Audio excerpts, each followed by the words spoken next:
Hi YouTube, welcome back to my channel and welcome back to another review of Love and Marriage Huntsville, Season 3, Episode 16, No Holting Back. So we start off with everybody getting together to have a meeting for the comeback group. The comeback group is a business entity, I guess, that all three couples had formed with their own individual companies to make this one big company to deal with real estate, commercial real estate buildings, so on and so forth. So, and I remember in season one, this is how the whole series had started with them in this meeting with the comeback group. It was a big part of season one. I don't know what happened in season two because, everything got overshadowed by Mel and Martell. And now we're in season three. So they're having a meeting because they need to kind of tie up some loose ends with the comeback group.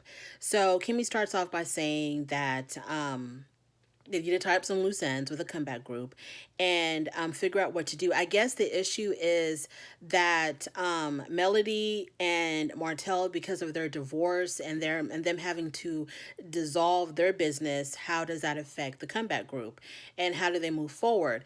And Marcel came up with the idea that if there is a project that comes up that would be good for the comeback group, somebody can bring it up and then we'll all focus on that particular project. So I guess that's what they've decided. I don't know. I really don't care about the business aspect of it. So then Melody asked Martell, where are the children? And Martell said, well, I put them in your office. And so Melody was kind of perturbed because he didn't tell her that the kids were there because she wants to greet her children if they're going to be in the same building as her.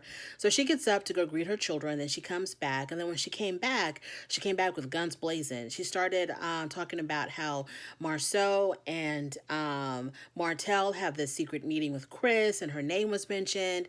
And she said that she did not want to do business with Martell, and she just didn't want to do any more business with him. And Martell was like, well, how do you know what was discussed at the meeting if you weren't even there? Melody said, well, because someone who was there, referring to Chris, informed me of what was discussed. And so moving forward, I do not want to work with you.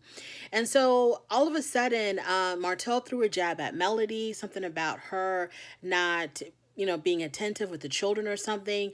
And then they go off. They start arguing. They start bickering back and forth, back and forth. Martell gets upset. He gets up. He takes his kids. He leaves. He's gone. So when he left, Melody was asking the group, why do y'all even want to do business with this man? Because once he showed me who he was, he's someone who has, he has no morals. He's got no integrity. Why would y'all want to continue doing business with him? And Maurice said that he still sees Martell as a really good businessman. That doesn't change anything. And Marcel was like, I don't want to do business with him because he's like a lot. He's I can't trust him. He's explosive. He can't control himself. Whenever you're around, he goes off the deep end. So I would not want to do business with a person like that. And Melody, of course, agreed, and she was like, yeah, facts. So Martell calls Melody and tells her, while she's still in this meeting with everybody else, and tells her that their oldest daughter, Mariah, was crying uncontrollably. So Melody goes out to comfort her child, and the issue was that it was a lot for Mariah being there because this used to be mommy and daddy's office space or business space, and now it's just mommy's business space. And so it's just one more thing to remind her that mommy and daddy are not together. And it goes beyond just living in separate homes, that this separation also affected their business. And their business was a big part of all of their lives, including the children, coming to the office and spending time with their parents at the office. And so now it's not mommy and daddy's office anymore. It's just mommy's. And so that kind of hit her pretty hard. And when I saw the girl crying, it just broke my heart. And it got me so angry at Melody and Martell because I'm not sure exactly. I'm assuming that they're trying to make the transition from one family to two families as easy as possible for the children. But I don't know. I don't know how well it's. I don't know. But it was just really difficult because she was crying so hard that it was so difficult to watch, to see this child crying like this. And you just want to like wave a magic wand and just make everything better and bring the family back together and, bring it back to before, Martell cheated on Melody. Like, can we go back to that time? But we can't. It's not possible. We have to deal with reality. This is what it is. So, but it was just sad to see the girl cry like that. And she was crying really hard. And it makes me upset that children have to go through that, and that how quickly parents forget how much this affects children. Anyways, let me get off my soapbox. So, everybody else comes outside to make sure that the kids are okay, and Marcel gets into Martel's butt about, you need to do better. Okay, you need to do better for, reasons such as this. You cannot continue to go on the way you're going with your ex-wife, so on and so forth. So he's really trying to shake some sense into into Martel, and I don't think he's getting it, because these people can't control themselves. When that anger erupts in them, when they're around each other, they don't want to control it. They want to let it out because they just want to hurt the other person for whatever reason. So, Marcel, you can talk until you're blue in the face. This is not going to stop until Melody and Martel decide that it's going to stop. Moving on, Marcel and Maurice are playing tennis, and they talk about the Holts and how Marcel tells his brother that, look, I can't work with Martel anymore because he's just too unpredictable. He doesn't control himself, and Marcel sees Martel as a business liability because, how are you going to explain this to your clients and whoever you're dealing with when he gets into his, explosive outrages? So he's like, I don't want to do business with him anymore. Then they move on and they talk about the therapy session that Maurice and Martel had with Dr. Francis. And Maurice talks about how therapeutic it was, and he got a lot of really good advice from Dr. Francis. And then Martel says something like, well, of course he thought his advice was great because y'all think alike, whatever that means. So he tells his brother how, Dr. Francis told me that, I have two wives. I have my business and I have Kimmy. And because I'm spending so much time with one and not the other, my real life wife, my real life marriage could suffer from this, and I need to make some changes. So he goes on and on about that, talking about how he needs to cut down the time that he spends with his business and more time with family. And then Marcel talks about how he doesn't need therapy because he's got this all under control. He's got his own plan of what he's trying to do, and everything is going great.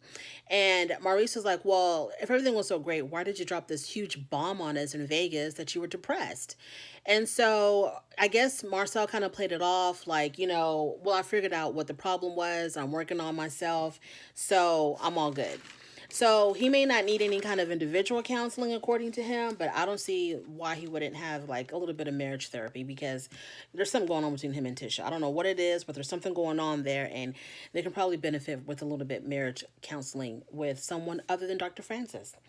So then we move on. Kimmy, Letitia, and Mel are meeting at the Scott Emporium, which is Kimmy and Maurice's office space.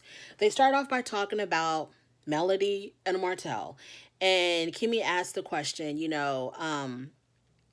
when you and him are together like this and y'all go off like this, what do we need to do to make the situation better? And Melody was like, we just need to be in separate rooms. We cannot be in the same space anymore. And so basically she was saying, if moving forward, if you plan anything, make sure that we're not there together. We can't do anything in the same space, which is really, really sad that they don't have what it takes at this moment to make it work. And I don't know if it was Tisha or Kimmy, but one of them was like, well, I hope, it does get better eventually. And I don't know. I forgot what Melody responded, but it didn't seem very optimistic. So, yeah, that's a great idea. That's what I've been saying since day one. Stop inviting these people in the same space. I think if this show comes back next year, and if Melody and Martel come back next year, it needs to be written in their contracts that they cannot film together at all until they get clearance from maybe one or two psychiatrist or psychologist or a therapist. They need to get absolute clearance that it's safe for them to film together. Otherwise, they can't do it. It's not good for them. It's not good for the people around them. And it's especially not good for their children who will definitely be seeing this in the future if they're not already seeing it now. So then Melody flips the script on them and she wants to talk about that whole group text thing. She wants to know if Kimmy and Tisha are in a good space now. So basically, to summarize it if I can, the reason why Kimmy was so upset about Tisha including her in that group text about the charity event was because they were in a bad space. They were not getting along at the time. So instead of Tisha picking up the phone and calling Kimmy about it, she just included her in a group text. And Kimmy said that she also, didn't like how she called her out for not contributing for the race when there was some type of miscommunication between Kimmy and Maurice about him writing the check out to Tisha and her charity event, but he forgot to do it or something. So, it made Kimmy look bad, like she wasn't going to contribute financially. And then Tisha was trying to be like, well, I wasn't really asking about the money part. And Kimmy was like, yes, you were asking about the money part. You were specifically asking about how I did not give anything financially because only Melody and Destiny responded financially with checks, with money. That's exactly what you were talking about. And so that's where she started giving this explanation how she told Maurice to cut the check, but Maurice didn't cut the check. And then it went off to how Kimmy said something about, how we always support. We always, support financially to all of your events. And then Tisha was like, well, I do the same too. I support you as well. I'm always contributing to your events. And then Kimmy said, no, you're not. And then Tisha was like, yes, I am. Kimmy, how can you say that? Remember when such and such and such and such, I did this, and, A, B, C, D. And then, Kimmy was like, you don't contribute. She basically was saying, you don't give as much as we do. So cut the crap. You don't give as much as we do. And then in her confessional, Tisha was like, I didn't know this was tit for tat. So I guess every single time that I do something, I got to make sure that I write it down and keep my receipts and everything that I've done, because she claims that I don't do as much as I've done. And I was like, wow, this is getting kind of nasty when you're accusing each other of not contributing enough financially to each other's events. That was like, ooh, they're getting in the gutter with that. And then, yeah, so that was basically it. And I was like, wow, Kimmy was really upset. She was really, really upset about that. And yeah, she was upset about that. How Tisha made it seem like, she didn't have the money, or she wasn't willing to give the money, or whatever. Kimmy didn't like that at all. Anyways, moving on. So then Martell meets with his business partner, and his business partner, they're meeting at the actual construction site of one of their homes that they're building. And the business partner tells Martell, like, he asks him, how are you going with your builder's license? Because he's supposed to be studying for the state exam.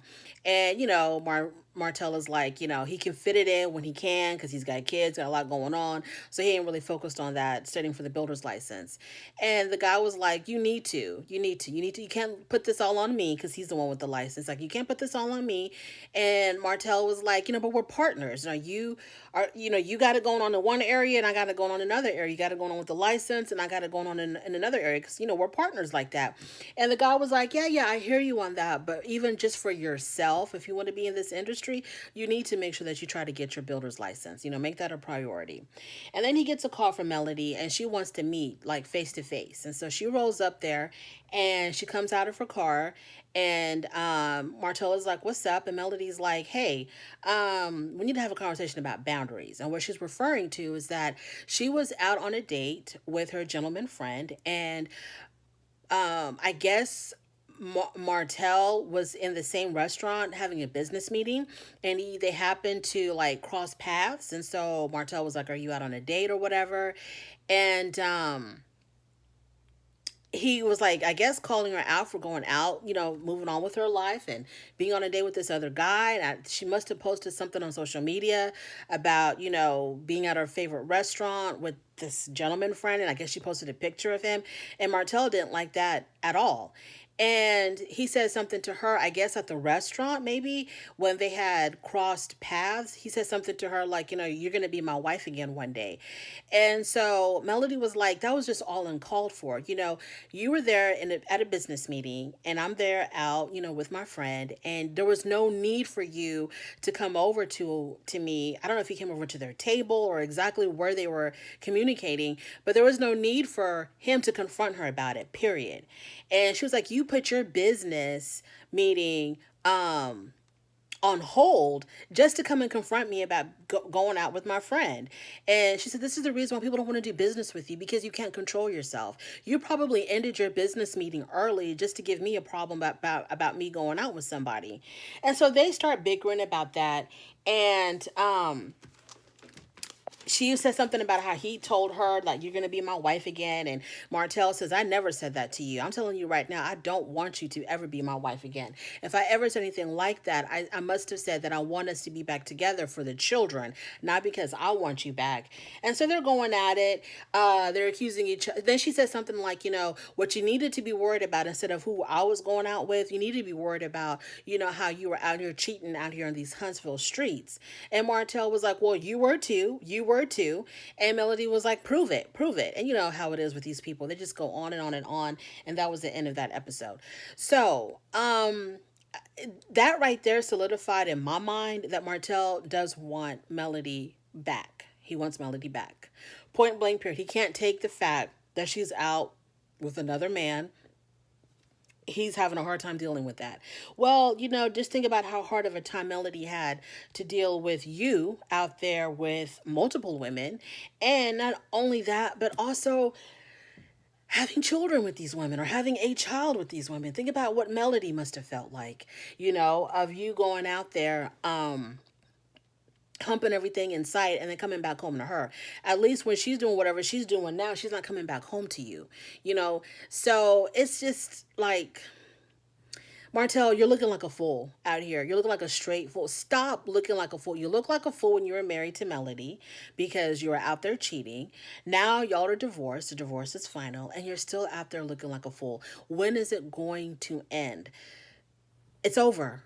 It's done. She's moving on. You need to move on. And yes, it's probably going to be difficult to see her because everybody lives their lives on social media. It is going to be hard to see your wife of 12, 13 years, the mother of your 4 children, out there having a good time with another man, but that's life. That's what you're going to, it was bound to come to this. So I would suggest that Martell gets into some serious therapy to deal with his emotions and his feelings of watching his ex-wife moving on with her life. He needs to know how to control himself. So he's going to see it. It's going to be out there. And there's going to be a time when she brings a man home, to her house, and he has to come meet him because this person's going to be around his children, and they're going to be going to football games together and soccer games together. And then in the future, this is what it's called life out. This is what you call life after divorce, Martell. This is what you call life after divorce. So if you're having a problem seeing Melody eating dinner with someone else and not really knowing the full backstory of what's really going on, but still getting angry about it, and you are putting your own business in jeopardy because Melody is out to dinner with another man, you need to go to therapy. And you need to learn how to deal with those emotions because it's just going to get worse from here on out. And that's my review. If you made it this far, I appreciate you. Thank you so much. Go ahead, like, comment, and subscribe. Thank you.